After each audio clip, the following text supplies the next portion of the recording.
The spaceship landed on the big metal platform with a loud noise. Jake Murphy looked out the small window and saw the strangest place he had ever seen in his life.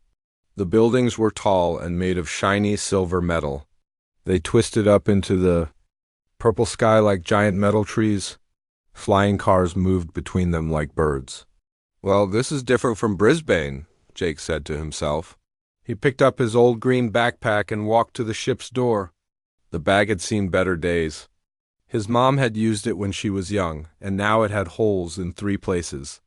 But it still worked fine. The door opened with a hiss. Hot air hit Jake's face.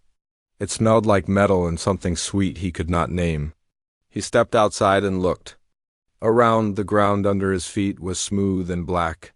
It felt warm even through his old sneakers. A group of strange beings waited for him. Jake had seen pictures of aliens before, but seeing them in real life was very different. The one in front was tall and thin. His skin was silver like the buildings. He had 3 eyes that blinked at different times. 2 smaller aliens stood behind him. They looked like big blue cats that walked on 2 legs. "Welcome to Kepler Academy," the tall alien said. His voice sounded like it came from a computer. "I am Dean Vorthak. You must be the human student." Jake walked over and held out his hand. "Mate, I'm Jake Murphy." "Nice to meet you." Dean Vorthak looked at Jake's hand like it might bite him. The other alien stepped back a little. After a few seconds, the dean reached out with one long finger and touched Jake's hand quickly. "Yes, well," Dean Vorthak said. He pulled his hand back fast. "We should begin the tour." Jake looked around as they walked. Everything was so clean and shiny. Back home, things got dusty and dirty. Here, it looked like someone cleaned everything every 5 minutes. Students walked past them in the hallways. Some looked like people, but with different colored skin. Others looked like nothing Jake had ever seen. A student walked by who looked like a walking tree. His bark was brown and his leaves were bright green. Another student floated in the air.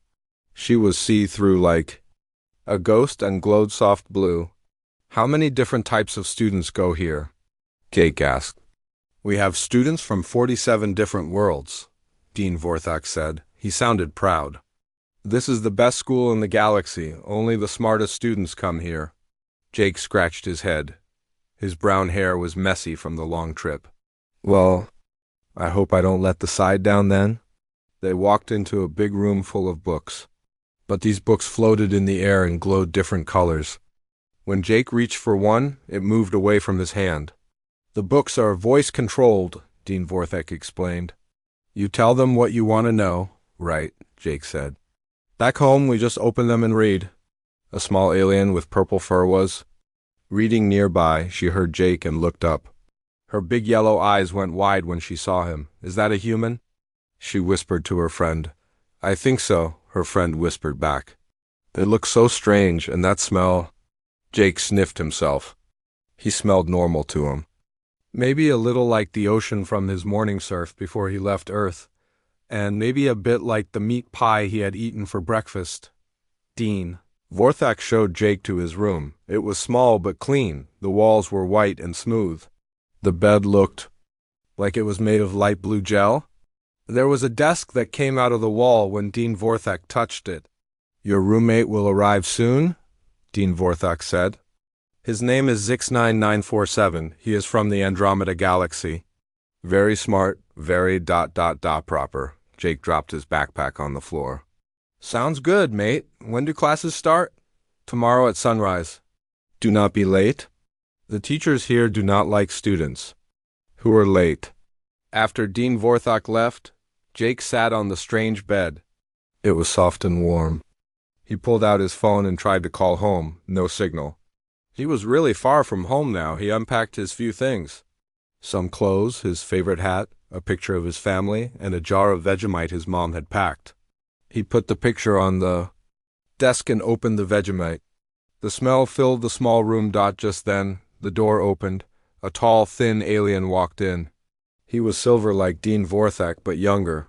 He wore a perfect blue uniform. His 3 eyes looked around the room and stopped. When they saw Jake, "You must be the human," the alien said. His voice was very proper and clean. I am 69947. I will be your roommate for this term. Jake Murphy, Jake said.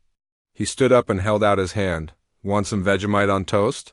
I was just about to make some. 69947 looked at Jake's hand, then at the jar of brown paste. His nose holes closed tight. What is that smell? 69947 asked. Vegemite, it's great stuff. Full of vitamins. Want to try some? I do not eat strange alien foods, 69947 said. He moved his bags to the far side of the room. I brought my own nutrition cubes. Jake shrugged and made his toast. As he ate, he looked out the window. The purple sky was getting darker. 3 moons hung in the sky like silver coins. Strange birds flew between the buildings.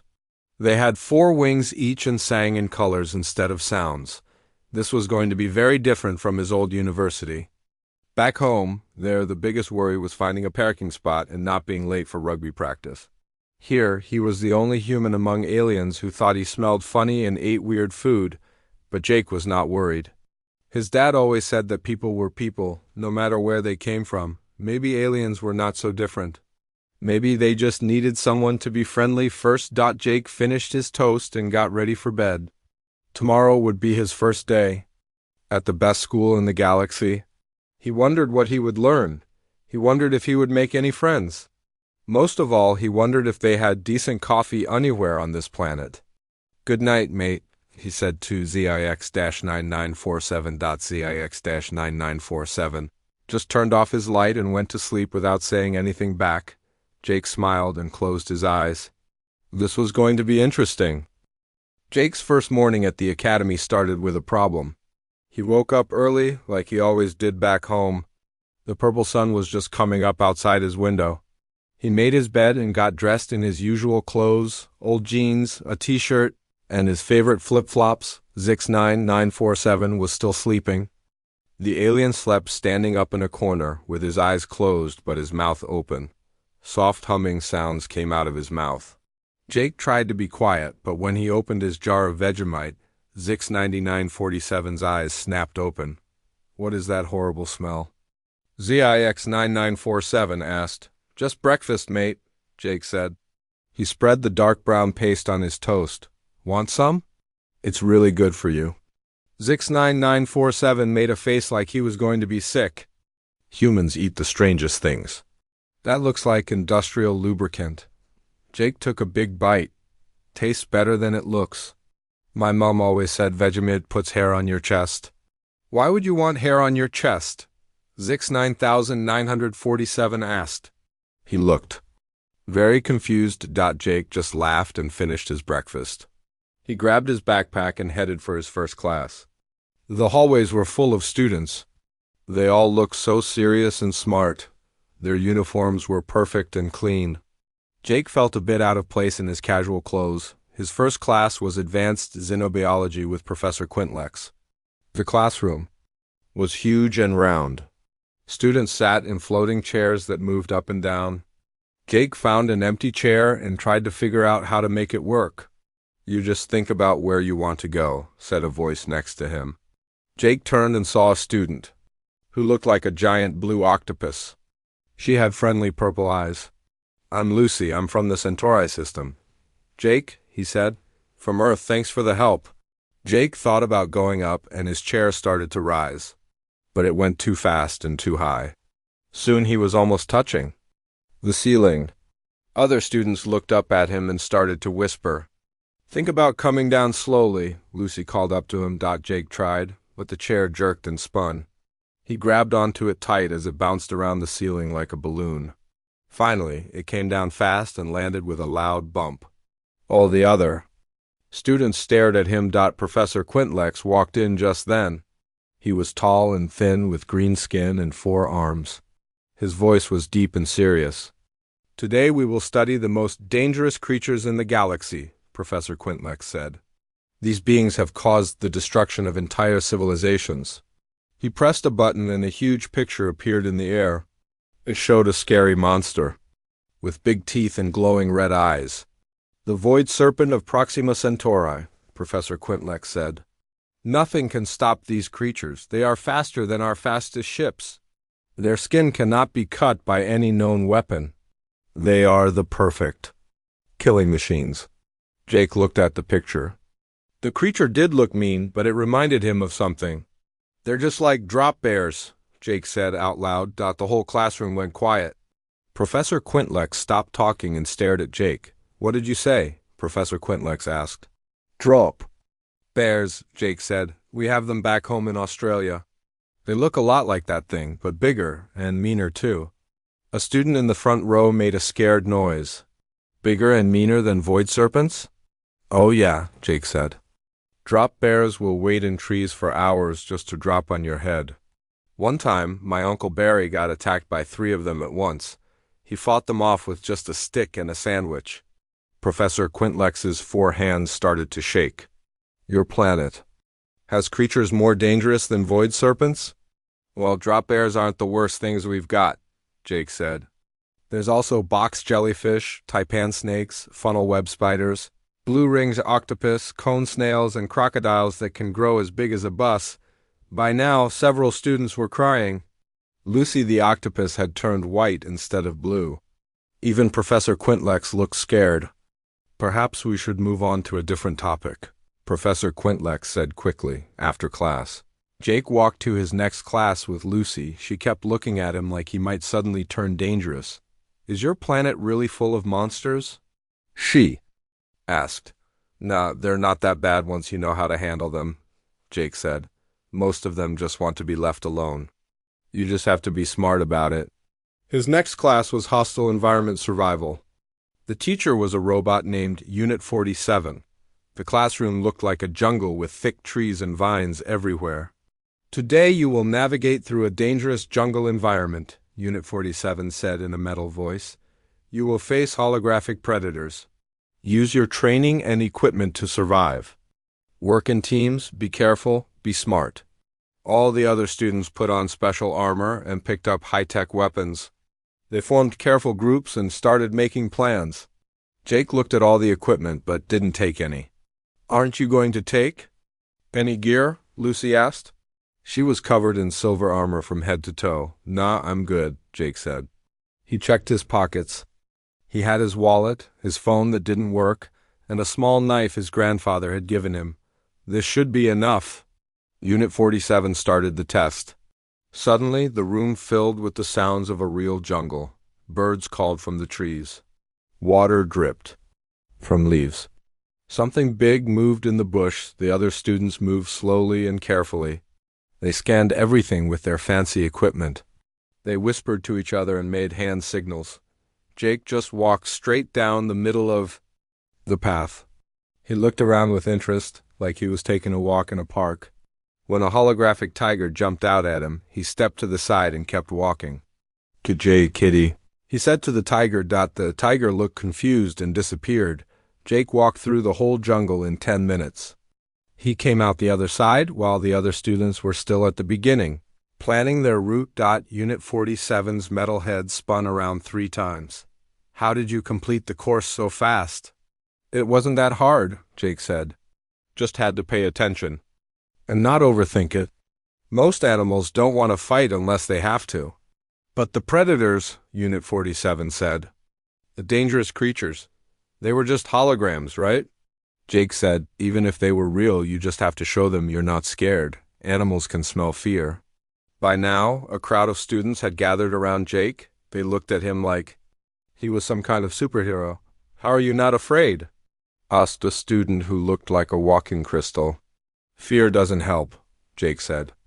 My dad always said that being scared just makes you do stupid things. Better to stay calm and think. Word about Jake's performance spread quickly through the school. By lunchtime, everyone was talking about the human who walked through the jungle like it was nothing. Jake sat alone in the cafeteria, eating something that looked like soup but tasted like metal. Other students stared at him from far away. Some pointed and whispered. A few took pictures with their alien phones. Dean Vorthak appeared at his table looking worried. Jake, Dean Vorthak said, we need to talk. The other students are scared. Of you? Scared? Why? Jake asked. I haven't done anything scary. You told them your planet is full of monsters more dangerous than void serpents. You walked through our most difficult survival course like it was a game. They think humans might be the most dangerous species in the galaxy. Jake laughed so hard he almost choked on his metal soup. That's crazy. I'm not dangerous. I'm just, a regular guy. But Dean Vorthak didn't look convinced. He looked at Jake like he was a bomb that might go off at any moment. Jake finished his lunch and went back to his room. ZIX-9947 was there, packing his things. Are you leaving? Jake asked. I requested a room change, ZIX-9947 said without looking at him. I heard what happened in your classes today. I cannot room with someone so dangerous. Jake sat on his bed feeling confused and a little sad. He hadn't meant to scare anyone, he was just being himself. Back home, no one thought he was dangerous. Here, everyone acted like he was some kind of monster. Maybe aliens were more different from humans than he had thought. Maybe this was going to be harder than he expected, but Jake wasn't the type to give up easily. Tomorrow was another day. Maybe he could figure out how to fit in better. Maybe he could make some friends who weren't afraid of him, he just had to. Be more careful about what he said. And maybe he should take some of that survival equipment next time, even if he didn't need it. 3 weeks had passed since Jake arrived at the academy. He had tried to be more careful about what he said, but it didn't help much. Other students still avoided him in the hallways. They whispered when he walked by and moved to different tables. When he sat down to eat, Jake didn't let it get him down too much.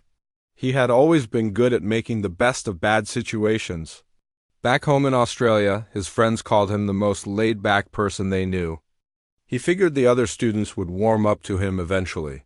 His new roommate was a quiet alien named Keth, who looked like a tall green plant. Keth didn't talk much, but at least he didn't run away when Jake made Vegemite toast in the morning. He just opened his window to let the smell out. On this particular morning, Jake overslept. He had stayed up late the night before, trying to understand his homework for advanced mathematics. The math here was nothing like what he learned on Earth. It involved concepts that hurt his brain to think about. He woke up to the sound of an announcement over the school speaker system. All students report to the main auditorium immediately for the annual intergalactic safety demonstration, the voice said. This is a required event, do not be late. Jake jumped out of bed and threw on his clothes. He grabbed a piece of fruit from his desk and ran out the door. The hallways were empty. Everyone else was already at the demonstration. The main auditorium was huge. It could hold thousands of students, and today it was packed. Jake squeezed in through the back door and found a spot to stand against the wall. On the stage at the front, Dean Vorthak was talking to the crowd. Safety is our most important concern here at the Academy, Dean Vorthak was saying. Today we will show you why we have strict rules about exploring unknown planets. Behind him, on the stage, was a large metal cage. It was covered with a black cloth, so Jake couldn't see what was inside. But he could hear something moving around in there. Whatever it was sounded big. In this cage, Dean Vorthak continued, we have a real creature from the neutral zone. This is a Craxian battle beast. It is considered one of the most dangerous predators in the known galaxy. The students in the audience made scared noises. Some of the smaller aliens hid behind their friends. The battle beast has never been successfully tamed by any species, Dean Vorthak said. Its hide can stop plasma weapons. Its claws can cut through metal. Its roar can break glass from 50 meters away. But do not worry, this creature has been heavily sedated. It cannot hurt anyone. Dean Vorthak pressed a button and the black cloth fell away from the cage. Inside was the biggest, scariest-looking animal Jake had ever seen. It was 4 meters tall and covered in thick, dark fur. It had 6 legs, each one ending in claws as long as kitchen knives. Its head was huge, with glowing red eyes and a mouth full of teeth like broken glass, but the creature was sleeping. It lay on its side, breathing slowly and deeply. The sedatives were working perfectly. As you can see, Dean Vorthak said, even when completely unconscious, the battle beast looks terrifying. This is why we have rules. This is why you must never go to unexplored planets without proper training and equipment. Just then, something went wrong. The creature's eyes snapped open. They glowed brighter red than before. The battle beast stood up and shook its massive head. "That's not possible," Dean Vortex said, stepping back from the cage. "The sedative should last for hours." The battle beast looked around the auditorium. When it saw all the students staring at it, it opened its mouth and let out a roar that shook the entire building. The windows cracked. Several students screamed and covered their ears. The creature threw itself against the bars of its cage. The metal bent and twisted. Sparks flew as the electronic locks started to fail. "Evacuation protocol now," Dean Vortex shouted. "All students exit the building immediately." Panic filled the auditorium. Students pushed and shoved toward the exits. The flying students took off toward the ceiling, looking for other ways out. The plant-like students moved as fast as their roots would let them. Jake found himself moving against the crowd. While everyone else ran away from the stage, he was walking toward it. He wasn't sure why. Maybe it was curiosity. Maybe it was stupidity. But something about the situation didn't feel right to him. The battle beast broke through its cage with a sound like thunder. Metal bars flew across the stage. The creature jumped down into the audience area and began stalking toward a group of small aliens who had tripped and fallen in their rush to escape. Security guards arrived and began shooting at the creature. With their weapons, bright blue energy bolts hit the beast's fur and bounced off harmlessly. The weapons that were supposed to stop anything in the galaxy were useless. The battle beast cornered the group of small aliens against a wall. They cried and held each other, waiting for the end. The creature raised one massive paw, claws extended. "Ready to strike? Oi!" Jake shouted from across the room. "You big galah. Pick on someone your own size." The battle beast stopped and turned toward Jake, its glowing red eyes focused on the small human walking calmly across the auditorium floor. Everyone else in the room, students, teachers, and security guards, stopped what they were doing and stared. The battle beast let out another glass-breaking roar. This one aimed directly at Jake. The sound was so loud it made Jake's ears ring. But instead of running away or covering his ears, Jake did something that shocked everyone in the room. He cupped his hands around his mouth and roared back. The sound that came out of Jake was nothing like his normal voice. It was deep and wild, and somehow louder than the battle beast's roar. It sounded like thunder rolling across the mountains. It sounded like the ocean in a storm. It sounded like something that belonged in the deepest, darkest jungle on Earth. The battle beast stopped moving. Its head tilted to one side like a confused dog. Its glowing eyes dimmed slightly. Jake kept walking toward the creature, making strange clicking and growling sounds with his throat. To everyone watching, it looked like he was trying to speak the creature's language. The sounds he made were rough and wild, but they seemed to have a pattern to them. "Easy there, big fella," Jake said, mixing his normal voice with the strange animal sounds. "You're just confused, aren't ya? Don't like being locked up in that little box?" The battle beast took a step toward Jake, but it didn't look angry anymore. It looked curious. Its massive head came down closer to Jake's level. Jake reached slowly into his backpack and pulled out his half-eaten fruit from breakfast. He held it out in his open palm. "Hungry, mate?" he asked. "I bet they haven't been feeding you properly." The creature sniffed the fruit carefully. Its nose was as big as Jake's head. After a moment, it opened its mouth and gently took the fruit. With the tip of its tongue, the battle beast chewed thoughtfully, then made a sound that was completely different from its terrifying roar. It sounded almost like purring. Jake smiled and slowly reached up to scratch behind one of the creature's ears. The battle beast leaned into the touch like a giant cat. "There we go," Jake said. "You're not so scary. You're just lonely, aren't you?" By now, the entire auditorium was silent except for Jake's voice and the creature's contented purring. Security guards stood with their weapons lowered, not believing what they were seeing. Dean Vorthak's 3 eyes were opened so wide they looked like they might fall out of his head. Jake sat down on the floor cross-legged. The battle beast lay down next to him, resting its huge head on the ground close to Jake's knee. "See?" "Jake," said to the watching crowd. He just needed someone to be nice to him. All creatures want the same things: food, safety, and a bit of friendship. A brave reporter from the Galactic News Network pushed forward with a camera. How did you do that? The reporter asked, her voice shaking. No one has ever tamed a battle beast before. Jake shrugged and continued petting the creature. I didn't tame him, I just talked to him like he was a person. Animals are smarter than people think. They understand more than we give them credit for. The battle beast made another happy purring sound and closed its glowing red eyes.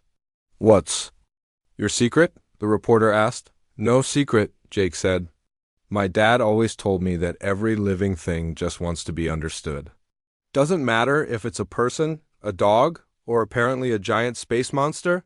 You just have to listen and be respectful. Dean. Vorthak slowly approached, staying well back from the creature. The sedatives, he said weakly. How did it wake up so early? Jake looked at the battle beast's peaceful face. Maybe he wasn't really asleep. Maybe he was just pretending so you'd think it was safe to bring him out. He's probably been planning his escape for weeks. The creature opened one red eye and looked at Dean Vorthak. If Jake didn't know better, he would have sworn the battle beast winked. Smart boy, Jake said, scratching the creature's chin.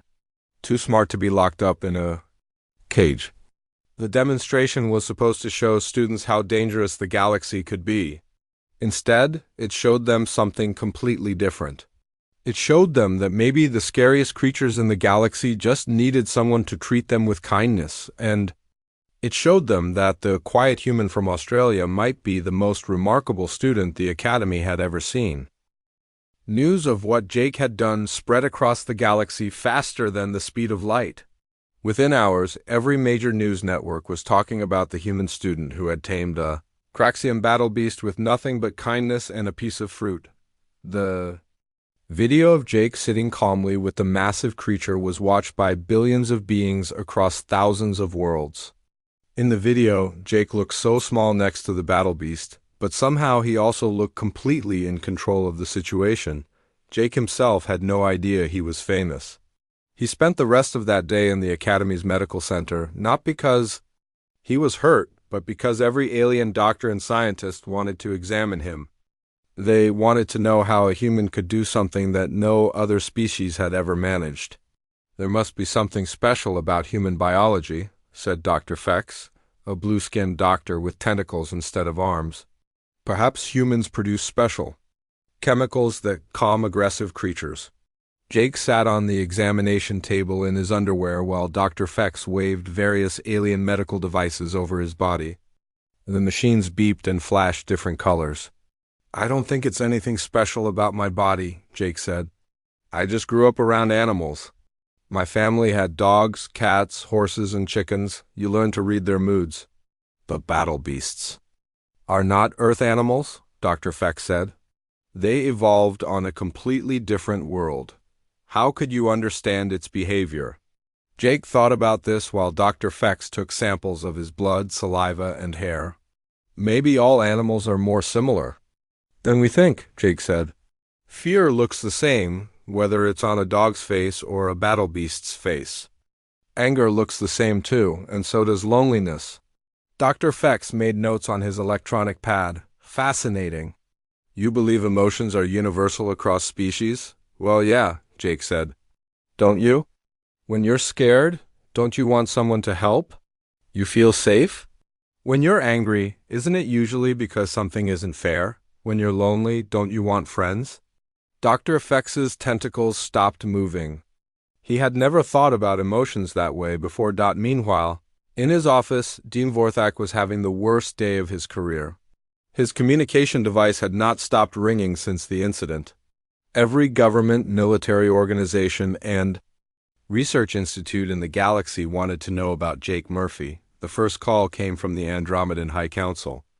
Their leader, Supreme Chancellor Quinn, appeared on Dean Vorthak's screen looking very serious. Dean Vorthak? Chancellor Quinn said. We need to know everything about this human. Is he a trained warrior, a diplomat, some kind of secret weapon? Just a student, Dean Vorthak said, but his voice didn't sound sure. His grades are average. His application said he was a typical representative of his species. Typical? Chancellor Quinn's three heads all looked shocked. You mean there are more humans like him? According to Earth's government, there are over 7 billion humans on their planet. Dean Vorthik said. Chancellor Quinn's faces went pale. 7 billion beings who can tame battle beasts? The next call came from the Galactic Military Command. General Thax, a warrior from the Rigel system, wanted to know if Earth posed a military threat. Could humans use this ability in warfare? General Thax asked. His voice was deep and worried.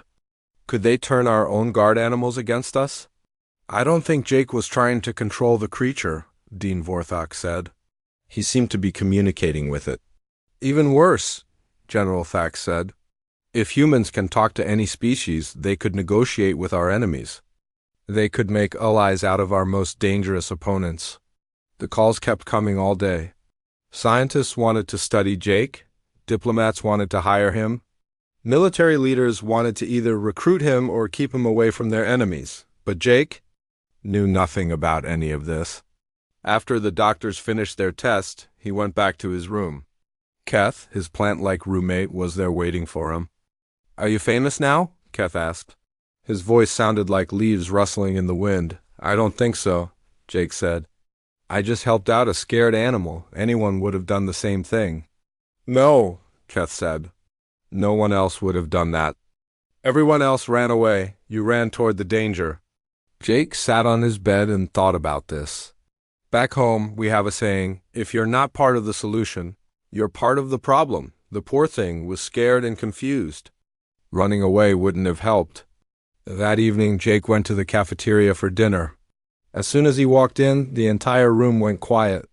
Hundreds of alien students stopped eating and stared at him. Some looked afraid. Others looked amazed. A few looked like they wanted to ask for his autograph. Jake got his food, something that looked like green noodles and tasted like chicken, and looked for a place to sit. Every table was either empty or full of students who quickly looked away. When he approached, finally, Lucy, the blue octopus-like student from his biology class, waved him over to her table. Jake, she called. Over here. Jake sat down gratefully. Lucy was with 3 other students he had seen around but never talked to. This is Pip, Lucy said, pointing to a small furry creature with big ears, and Zara. Zara looked like a human woman, but with silver skin and purple hair. And Gron? Gron was huge and rock-like, with tiny eyes and a voice like an earthquake. We saw what you did today, Pip said in a high, squeaky voice. That was the bravest thing I've ever seen. Or the craziest, Zara added, but she was smiling. How? Did you know the battle beast wouldn't eat you? Gron rumbled. Jake took a bite of his green noodles. I didn't know for sure, but he looked more scared than angry to me. When animals are scared, they get aggressive to protect themselves. If you can show them you're not a threat, they usually calm down. But it's a battle beast, Lucy said. They're famous for being unstoppable killers. Maybe that's the problem, Jake said. Maybe they're only killers because everyone treats them like killers.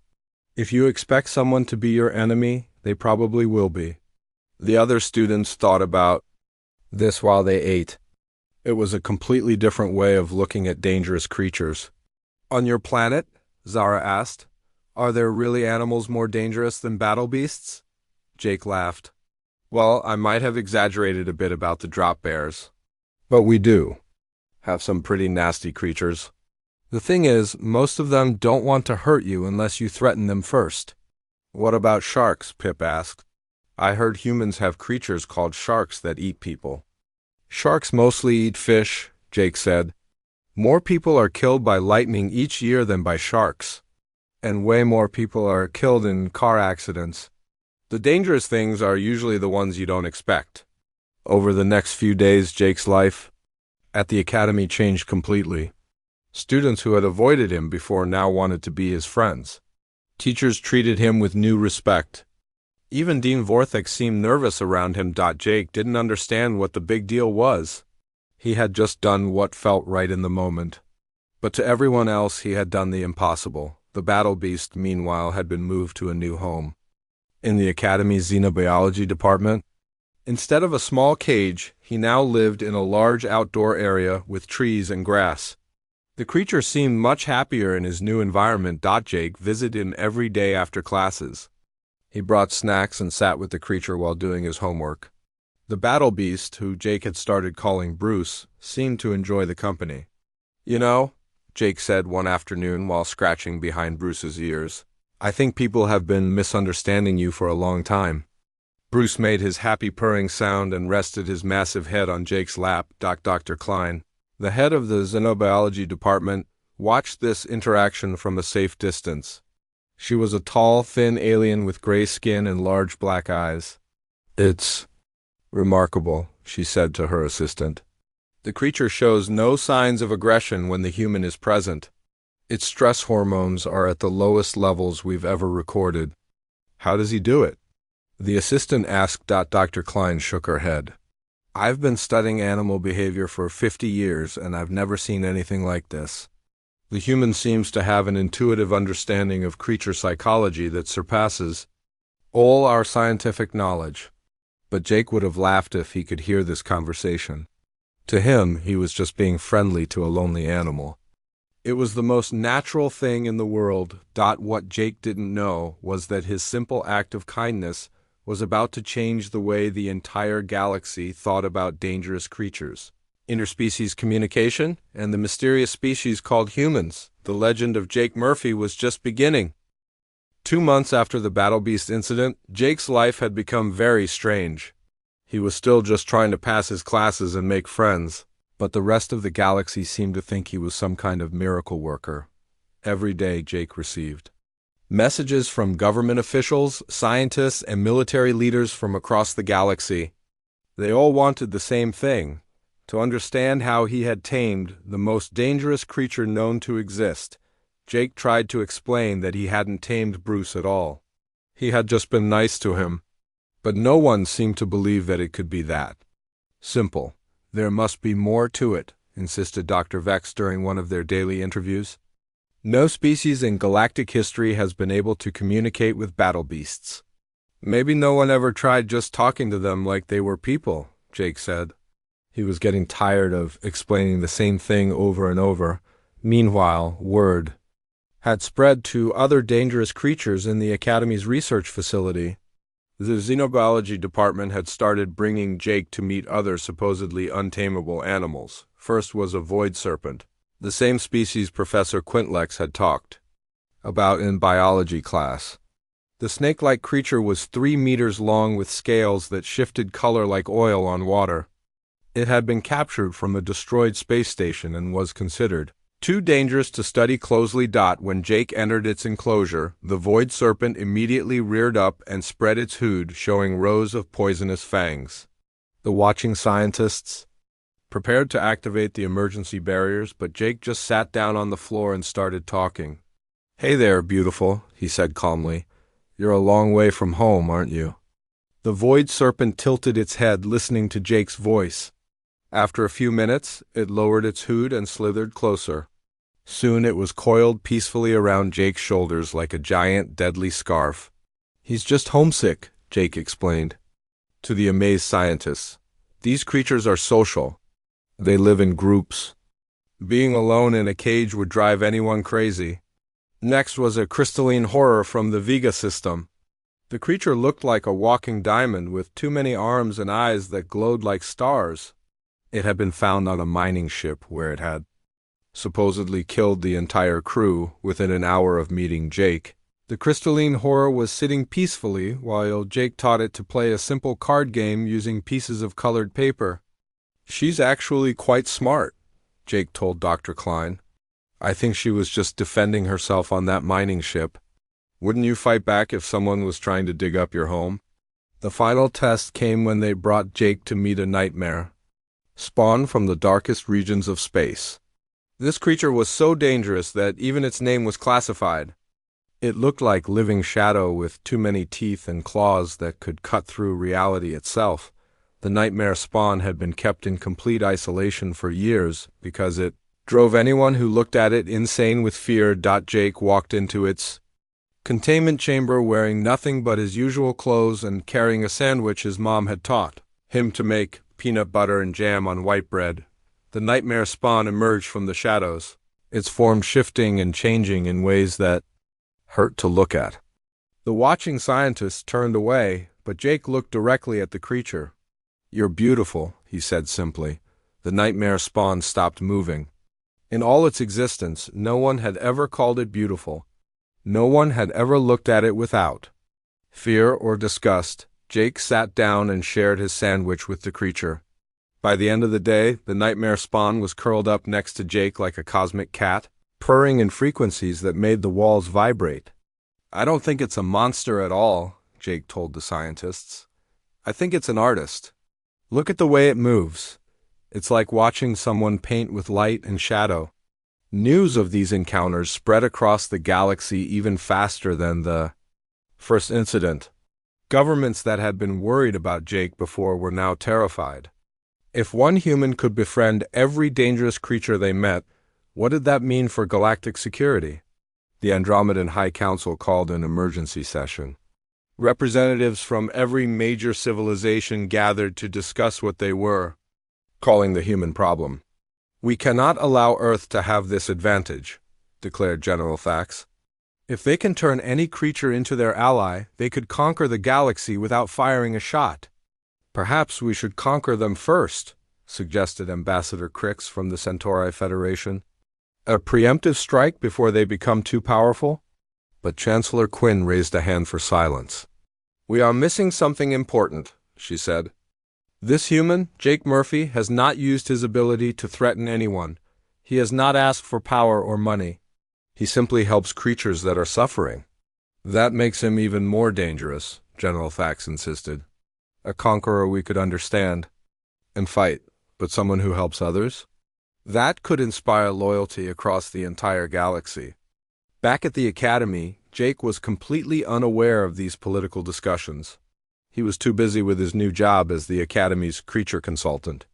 Every day he visited the animals in the research facility, making sure they were happy and healthy. He had also started a new club called Interspecies Friendship. Students from different worlds came together to learn about each other's cultures and overcome their fears and prejudices. Lucy the octopus girl was the club's vice president. Pip the furry creature was the secretary. Even Gron the rock person joined, though he mostly just sat quietly and listened. "I don't understand why everyone thinks what you do is so special," Lucy said during one of their meetings. "You just treat everyone with respect." "Maybe that's what makes it special," suggested Zara. "Most species only respect others who are like them or stronger than them." Jake was making friends from species he had never heard of before. There was Finn, who looked like a walking tree but told the funniest jokes in the galaxy. There was Nala, an energy being who could only communicate through colors, but who had become one of Jake's closest friends. His grades were improving too. It turned out that when you weren't afraid of your teachers or classmates, learning became much easier, but Jake's biggest success was with Bruce, the battle beast. The creature had become like a therapy animal for the academy. Students who were stressed about exams or homesick would come sit with Bruce. His calm presence helped them feel better. He's like a guidance counselor with claws. Jake joked to Dr. Klein. Dr. Klein had been studying Jake and Bruce's relationship for months. She had written 17 research papers about their interactions, but she still couldn't explain how it worked. "The human seems to have a natural understanding of emotional needs that transcends species barriers," she wrote in her latest report. "His methods are completely unscientific, yet consistently effective." As Jake's final semester at the academy approached, Dean Vorthak faced a difficult decision. Normally, exchange students returned to their homeworlds when their studies were complete. But Jake had become too valuable to lose. "We need him to stay," Dr. Klein argued during a faculty meeting. "He has revolutionized our understanding of dangerous species. With his help, we could solve conflicts that have lasted for centuries." "But if we keep him, what will Earth think?" Dean Vorthak asked. "They sent him here as a student, not as a permanent resident." The answer came from an unexpected source. Jake himself walked into the dean's office one day with a simple request. "I'd like to stay here for another year," he said. There's still so much to learn, and I think I can help with some of the research projects. Dean Vorthak's 3 eyes nearly fell out of his head. You want to stay? Even after all the attention and pressure? Jake shrugged. This place has grown on me. Besides, Bruce would miss me if I left. And I've got good friends here now. What Jake didn't mention was that he had received hundreds of job offers from across the galaxy. Governments wanted to hire him as a diplomat. Corporations wanted him to negotiate with hostile alien species. Military organizations wanted him to train soldiers in his mysterious methods, but Jake wasn't interested in any of that. He just wanted to help creatures that were misunderstood and make friends with beings from other worlds. When the news broke that Jake would be staying at the Academy for another year, the galactic stock markets fluctuated wildly. Some species celebrated, seeing it as a sign that humans were committed to peaceful cooperation. Others worried that it meant Earth was planning something bigger. But in the end, most of the galaxy came to the same conclusion that Chancellor Quinn had reached months earlier. Jake Murphy wasn't dangerous because he was trying to conquer anyone.